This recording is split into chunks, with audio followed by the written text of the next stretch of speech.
I spent a long time doing the work on myself, reading everything, sitting with the uncomfortable stuff, understanding my patterns, where they came from, what they are protecting, what they cost me. And somewhere in all of that, I picked up this idea that the path forward was radical honesty. Drop the mask, stop performing, say the true thing. And I tried it. Said the honest thing to the wrong person at the wrong time. And I walked away feeling worse than if I'd said nothing. Dismissed, brushed off. And this one stings more, I could see them storing it to use later. I sent a long message to a family member who just didn't respond the way I needed. I've been too honest too soon in a relationship, and I watched the energy shift in real time.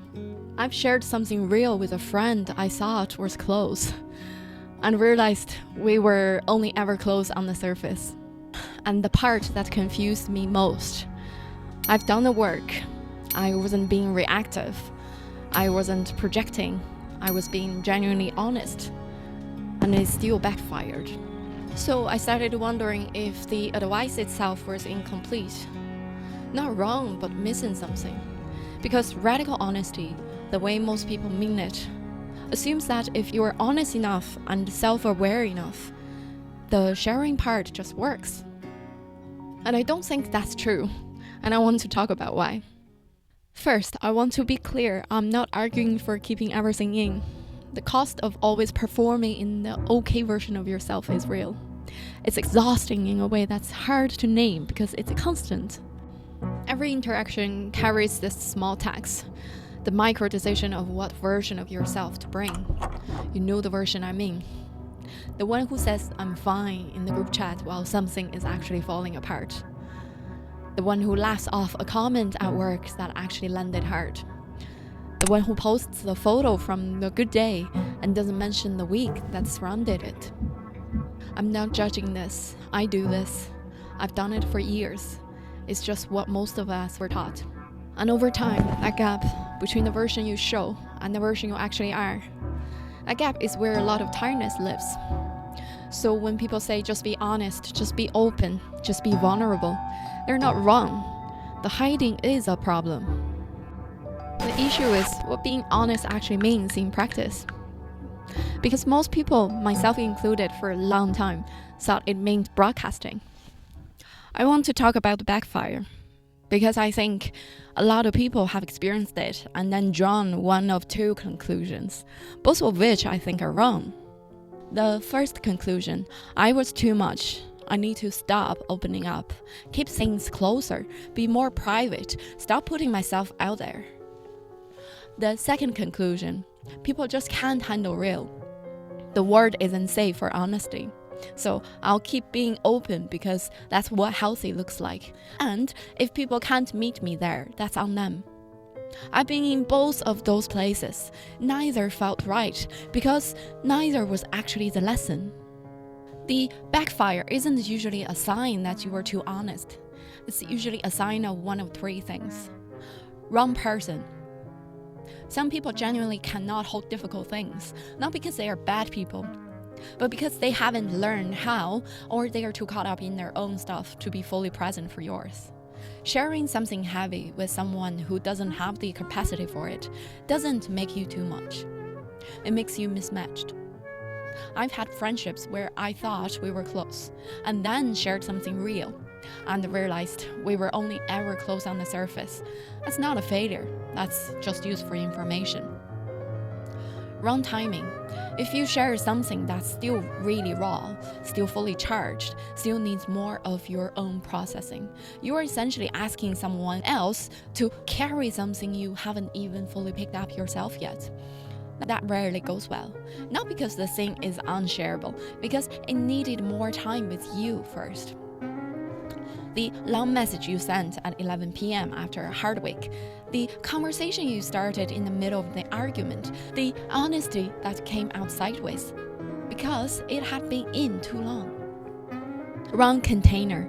A casual catch-up can't hold a heavy thing that's not built for it. Neither is a comment section, neither is a work lunch, neither is a friendship that mostly exists over voice notes and memes. The container has to match the content. The honesty wasn't the problem. the delivery address was. Here's the thing I wish someone had said to me clearly 5 years ago. Authenticity is an internal state.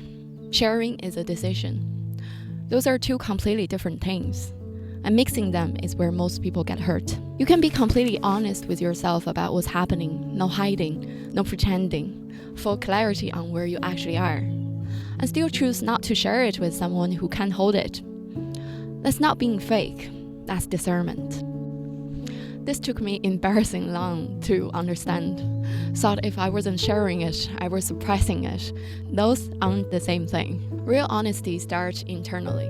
It starts with actually looking at what's going on. Not the version of it you'd tell someone else.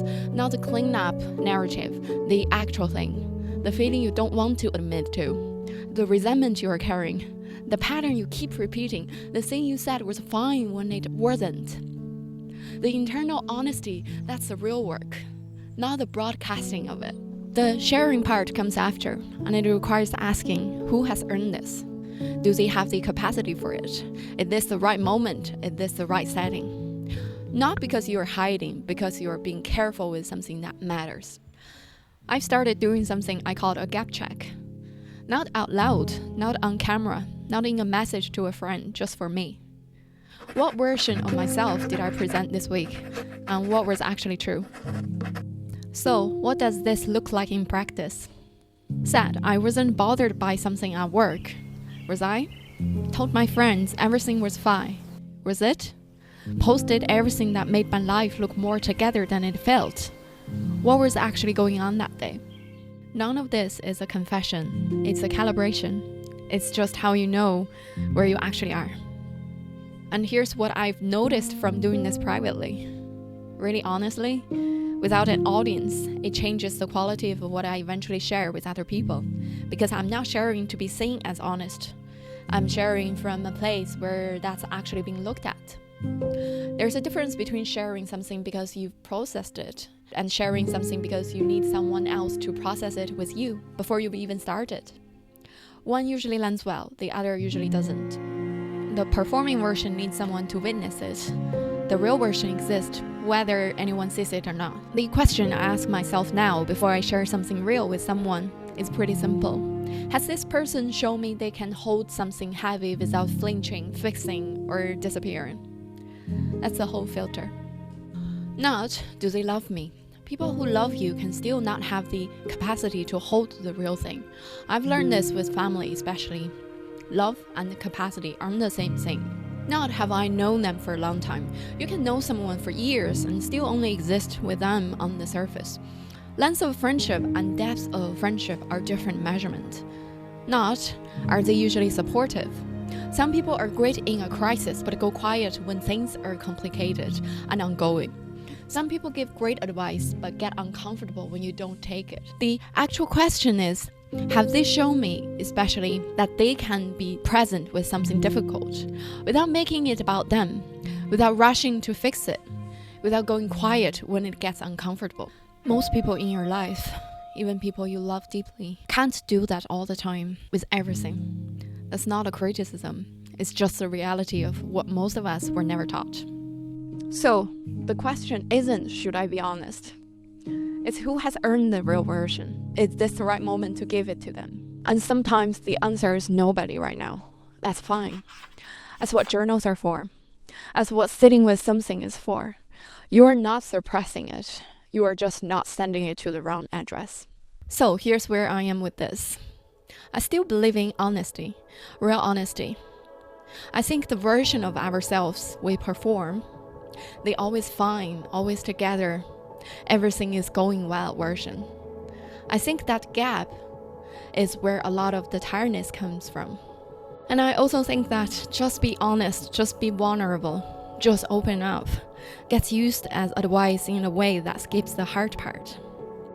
Because the hard part isn't sharing, the hard part is being honest with yourself first.